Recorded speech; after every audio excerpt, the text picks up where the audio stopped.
তেলের ভেতরে জিরে ফোড়ন দেওয়া হয়েছে। এবার আলুটাকে আগে ভেজে নেওয়া হবে।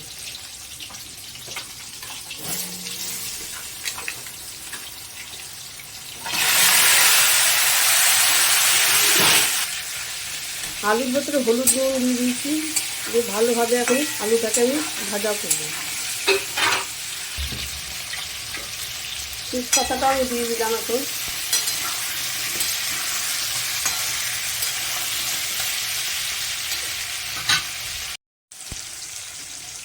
আলুর ভেতরে আমি পেঁয়াজ দিয়ে দিচ্ছি।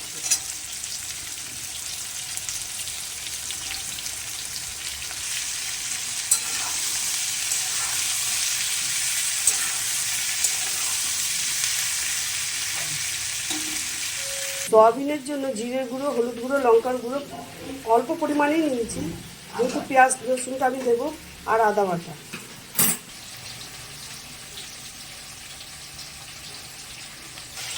আলুর মধ্যে আমি পেঁয়াজ রসুন বাটাটা আমি পেস্ট করে রেখেছিলাম, সেটা আমি এখন দিয়ে দিচ্ছি।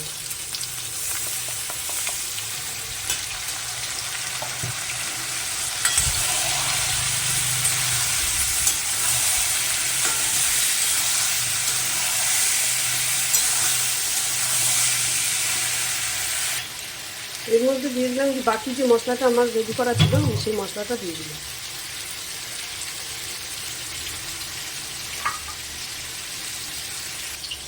এর ভিতরে দিয়ে দেবো আমি একটা টমেটো।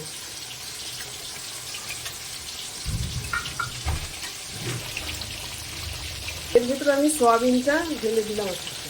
তো সয়াবিনটাকে ভালো করে আমি কষিয়ে নেব।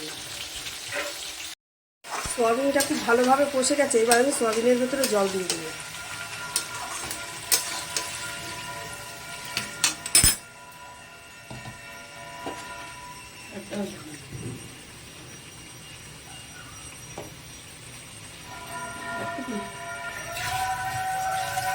সোয়াবিনের তরকারিটা আমার হয়ে গেছে।